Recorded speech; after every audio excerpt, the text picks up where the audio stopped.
You take our last case, Lucky Dada versus Hodling.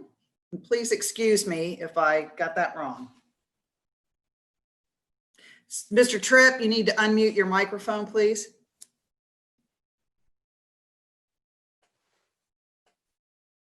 Mr. Tripp, you need to unmute. Thank you. Perfect. Thank you. Thank you. I realize this is two appeals, but we're gonna, for the purposes of argument, just treat it as one. So if you'll cover, I think your argument really is essentially the same with respect to both your clients, so, or both, I'm sorry, both cases, so. The cases were tried together in the cases were tried together in a trial court. There's a single record. And I agree that the issues raised in one are also raised in the other. So, okay, great.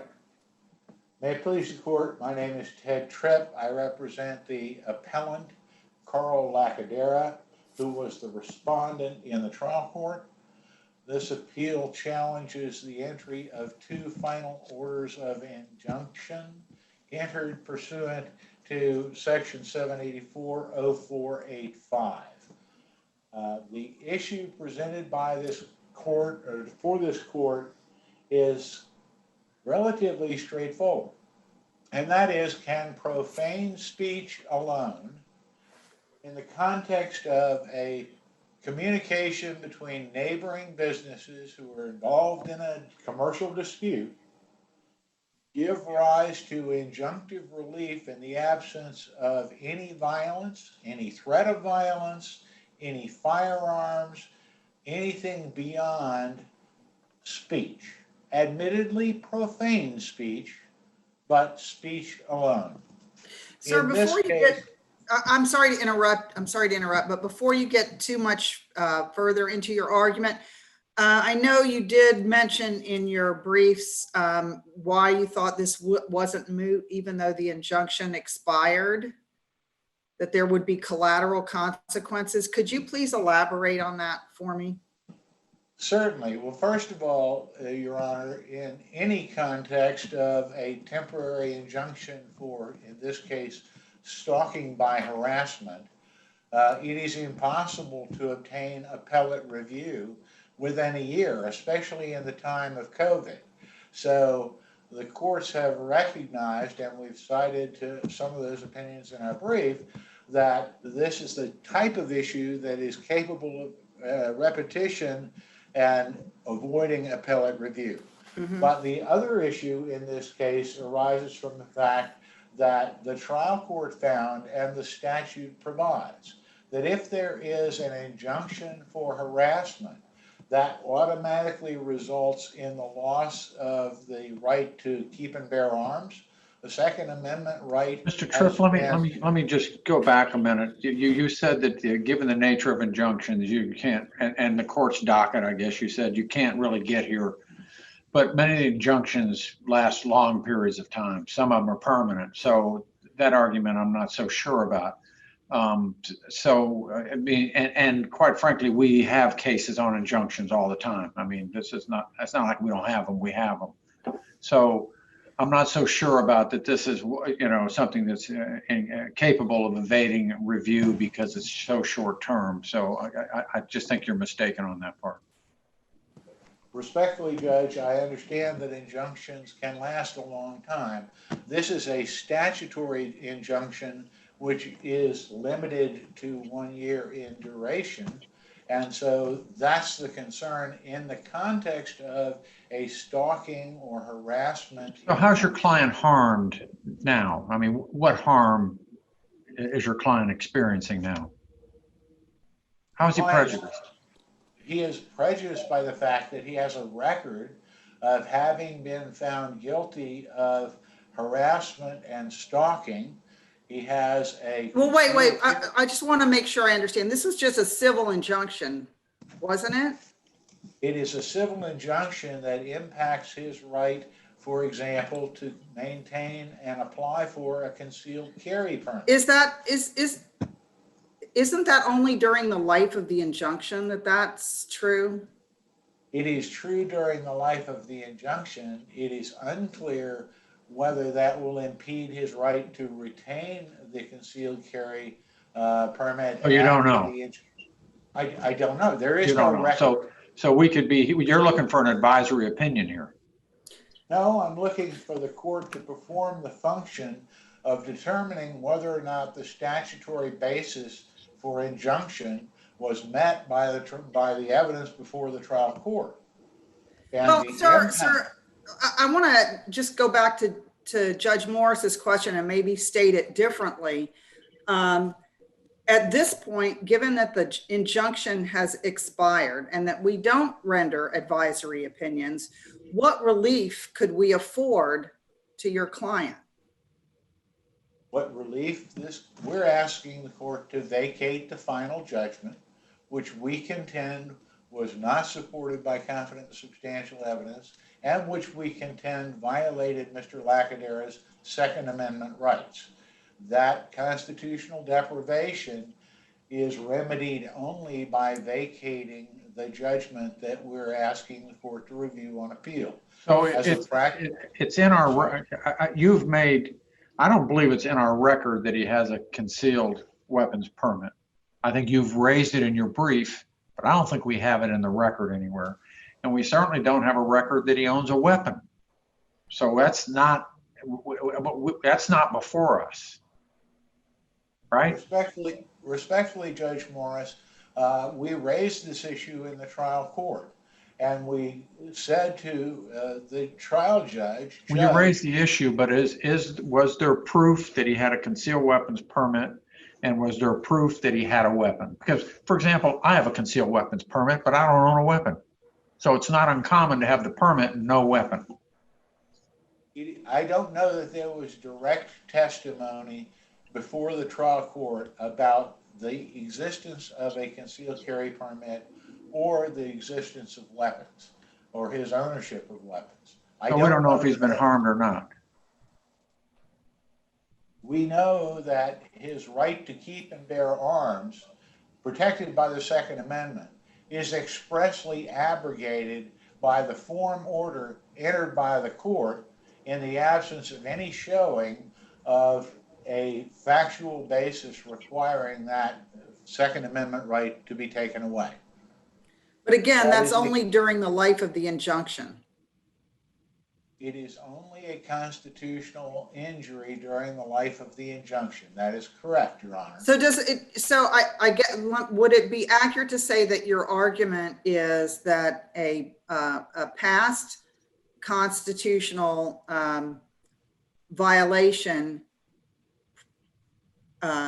would prevent this from being moot, even though the injunction has expired? The fact that there was a constitutional injury in the past. The fact that there was a constitutional injury in the past, and the fact that the courts have recognized that in the specific case of a 1-year domestic violence, anti-dating violence, or stalking injunction, the collateral effects of those injunctions have to be addressed by the appellate court because they otherwise are unreviewable. Okay, and that takes me back to my first question, is what are the collateral consequences he continues to face as a result of this injunction? He continues to face the potential for interfering with his Second Amendment rights. He continues to face the fact that there is a public record finding him guilty of harassment in violation of Florida law. Well, not guilty, because again, this wasn't a criminal proceeding. I mean, he wasn't charged, was he? He was not. Wasn't this just a civil? This was a civil proceeding. That is correct. There is a finding that he violated Florida law. It is that finding that we believe should be subject to appellate review. Okay. It is that finding that remains, if this court were determined that appellate review in this case is not available, it is that finding that will remain in the public record relating to Carl Lacadera without the opportunity to challenge the legality of that finding. That is the concern that we have. Okay. So if I may proceed? Yes, yes. Thank you. This court has construed the statute to require a number of items to be proven that were not proven on this record. Most specifically, the statute talks in terms of communications which, quote, serve no legitimate purpose. This is an easement dispute between two neighboring businesses. One of those businesses, owned by the petitioners in this case, has an access easement across property owned by Mr. Lacadera's business. This court and other courts have held that communications related to or arising from business transactions and business disputes, by definition, cannot be found to serve no legitimate purpose.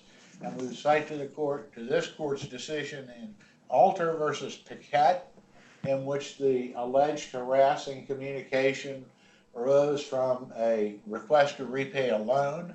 The case of Tui versus Seda, which Judge Black, you were on that panel, and that involved a communication between people who had a business relationship that was in the process of being dissolved. The case of David versus Textor. Yeah, but all those factual scenarios are different than what we have here. What we have here are two adjacent business owners, and one of which verbally harassed, or the court found anyway, verbally harassed the other every day, sometimes 2 and 3 times a day. So it's not the content of the speech that mattered. The court didn't care about what was being said. What the court basically, and this is not a business transaction between the two of them where there's some sort of negotiation that'll come and go. These are neighbors next door to each other every single day, sometimes 2 and 3 times a day, one of which verbally abuses and harasses the other. That's different facts in the cases that you're talking about. Do you have any cases with these facts, neighbors? You know, there's accosting that goes 2 and 3 times a day, every day? The answer is that there are cases, and cases from this district, on facts that are much worse than those that were established here, specifically the Caterino case, following and harassing and verbally attacking a neighbor. You're going down, you'll get yours, you're all alone. Once, twice, 3 times, or was it every day, 2 and 3 times a day for an extended period? It does not quantify the amount. That's the problem. Yeah, that's what I thought.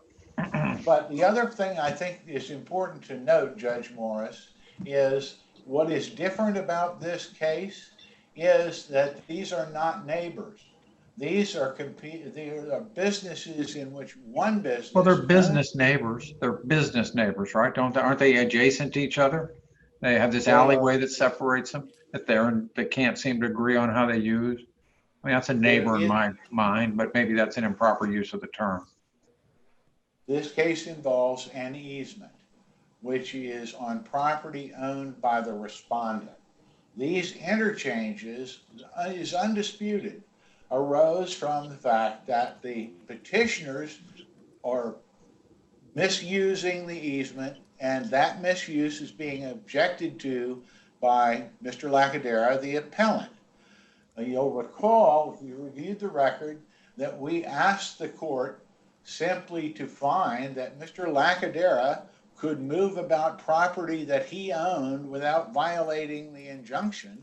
And the trial judge said, I can't do that. I'm not going to authorize him to move about property which he owns so long as the petitioners are there first. He called it the Walmart rule. The problem with the Walmart rule in this context is that Mr. Lacadera owns the Walmart. And the difference in this case is this is not a neighbor going onto the property of another neighbor. This is a neighbor whose property is being occupied, and we say misused, by the holder of an easement. So it is, in fact, a business dispute, and Ms. Hotelling, at page 13 through 15 on the transcript, testified. This dispute is all about the complaint about the easement and him, Mr. Lacadera, trying to block our use of the easement.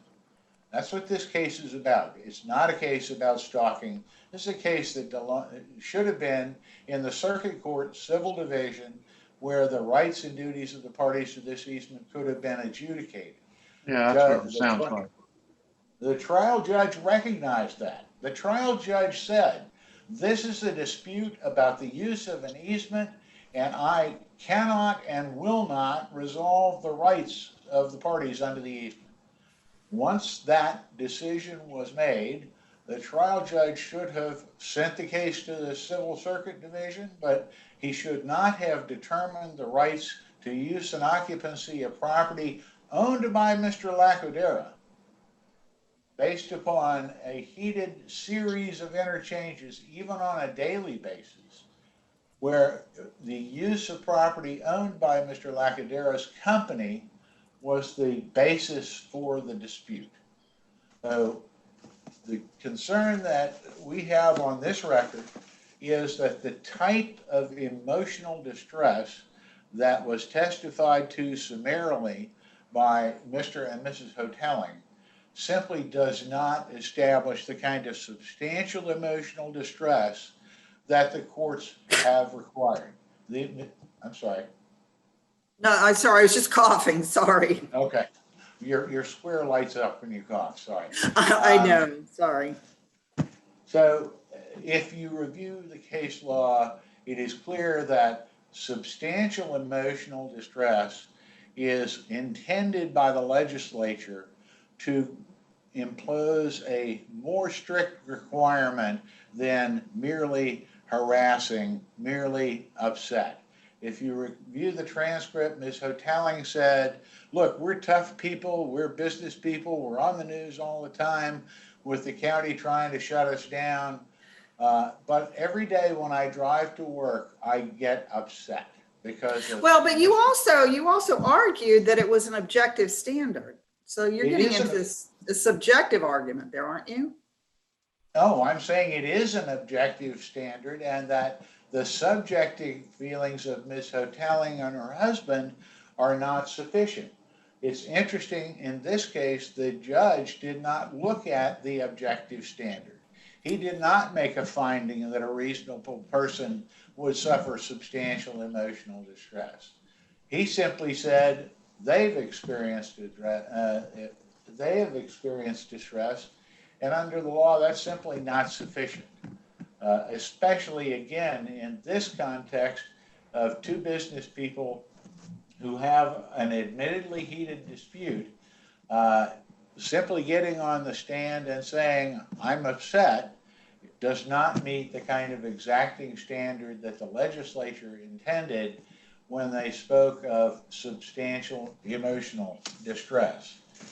I don't want to leave the Second Amendment issue unspoken, so simply to point out to the court, as we did in our brief, the impact of this order is to strip a core Second Amendment right from the respondent. His right to keep and bear arms in his home, to protect himself and his family, were taken away from him based upon purely verbal conduct with no threat of violence, no evidence of guns, firearms, the use of firearms. There are, under any level of either strict scrutiny or intermediate scrutiny, there are no justifications to a statute which says, upon a finding that you repeatedly yelled at your neighbor, to the extent that a trial judge finds objectively that there has been substantial emotional distress, a finding not made in this case, that you automatically lose your right to bear arms in your home and protect yourself and your family, that statute, that construction of this statute fails under any level of appropriate scrutiny under the Second Amendment. All right, well, that concludes your time, sir. That concludes your time, sir. Thank you. And that also concludes our session for today. So court is adjourned. We need to leave the meeting.